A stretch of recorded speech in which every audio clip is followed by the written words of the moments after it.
ladies and gentlemen, please thanks again to Angelo, and please thank you how sorry Emilia, you take it for your keynote speech on digital transformation for cohesion and resilience in mountain regions. Over to you, Emilia. Thank you very much. Thank you so much. Thank you for having me. It's a pleasure to be here. There are a lot of friends. We have been working together in many different projects, and I hope that we will continue working. All the pictures you see here are pictures I have taken because I love photography. And this is one reason when I was traveling to Turin in Italy, and you can see our beautiful mountains that are also the main topic of our conference here.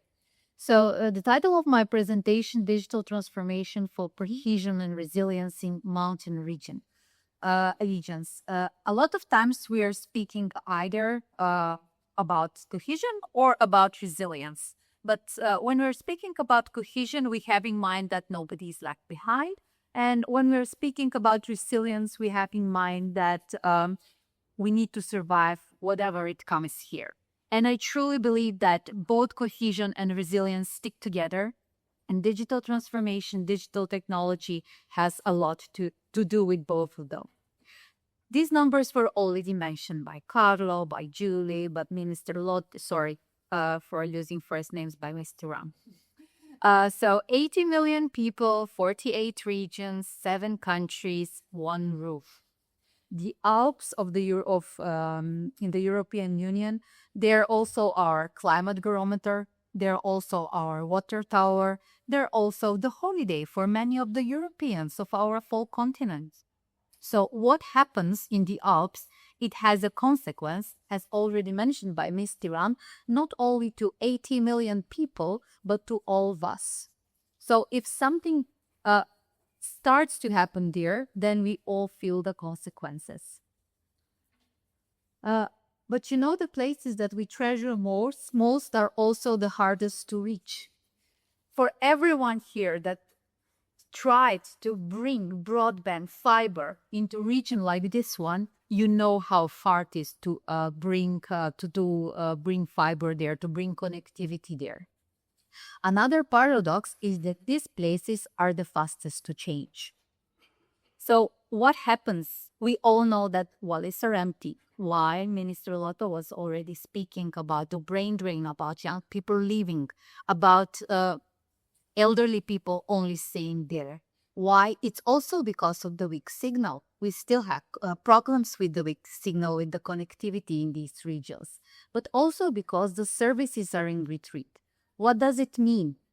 Many times governments are only taking a look through the economic lenses, not also through the societal lenses. So where the first post offices are blocks? In the mountains, in the rural areas. Where the schools are being closed or somehow merged together, again, in the mountains. Where the hospitals are not available. It is in these places. Another thing I want to share with you, and this is really, really important number. So if you remember one thing when you go out of this conference is this one. The Alps are warming about twice as fast as global average.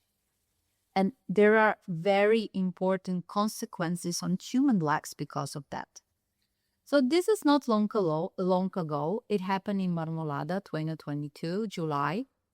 Because of a record heat wave, and just remember the news nowadays, we're speaking about record heat waves once again, part of the glacier broke and swept out a very famous mountain trek. There was no warning because there was no technology used there or whatsoever. And because of that, 11 lives were lost. I don't want to sound as a catastrophe. I was kindly asked not to terrify people. Kavla, still remember that. And here, the positive, the optimism comes. Because the tools that connect the valley can also protect it. Something that we can use in our everyday life, for example, connecting young family because parents can work from home, children can have access to good education. The same technology, the same connectivity can also protect the void. And here comes the important part of the digital. Because of the digital technology, we can have access to medicine, to health, we can have access to classrooms, We can also have careers. We can have our good jobs. Both previous speakers was speaking about that. Without leaving the mountains, without leaving the quality of life that we have in the mountains. Cities are great, but trust me, I would prefer to live in a mountain from May to October. And then we're speaking about artificial intelligence. Artificial intelligence is very close to my heart because we have a lot of data. Mountains provide tremendous amounts of data when it comes to snow, when it comes to slides and so on and so on. But we, human, we cannot get all this data. We cannot use all this data on our own, but AI can. And this is a major difference. So I was speaking about Marmolada in 2022. There were no ice on the slope, and we had a lot of lives lost. It was one of the deadliest accidents in the Alps. And then on the other side, just last year in Blatten, we had disaster, so we could not protect from the disaster. But because of the technology, because of the measurements there were there was a prediction that a catastrophe will happen. So the village, 90% of the village disappeared, but there were no human lives lost. So it doesn't mean that with the technology we can get rid of all the disasters, but it means we can still save lives, and the lives are the most important thing. So with artificial intelligence, with digital technology, we now can have eyes on every slope. So I will try to conclude now. And this is another picture. This is my son and his cousin, again in the Alps. Because what I want to share is that technology, we speak a lot of time about innovation and technology, but this is only half the answer. Even though we have the best AI, we have the best technology out there, if we don't have the connectivity that will transmit the message, that will transmit the warning to the people, then it's a waste of money, it's a waste of resources. Then we need the skills. If the people don't understand what these messages mean, if they don't get the warnings seriously, then again, we're losing a lot of things. And public value. So all these data I was speaking about that artificial intelligence can use, it is important that this data is also has public value, that people in the Wallis have access to this data. They know what is happening with this data and they can use it for their causes. When I'm asked, what is it for you when you see the smart villages, for example, the project. So how do you know that this project is success? I always say when I see children in the rural areas, when I see schools in the rural areas, when I see a need that the schools are even extended. So that's why I wanted also to share this picture with you. Whenever I see children in the rural areas, in the mountains, I know that we are succeeding. So just few maybe this is from my lessons learned as a former minister. What is really important to fund the last mile. We're investing a lot in infrastructure, but we're forgetting about the last mile. And the last mile is the one that will make success or not. Then to build public value artificial intelligence, because if there is public value in the artificial intelligence, then also we can use it for good. And how can we keep the people in the mountains? By giving them jobs, by giving them skills, by giving them services. This is another picture. It was in National Geographic. I had an interview, 2019, presenting what smart villages are. And when the photographer asked me, so what for you is a smart village? And I was explaining, when you have the technology and the people somewhere, and because they bring the life in areas which are dying. And you can see it's me sitting on a tree. That was it was a tree some time ago, and there is the green part coming up. So the technology, the connectivity, the people that are there are bringing the life in these mountains in the rural paddocks. And I hope I didn't took too much of the time. Really.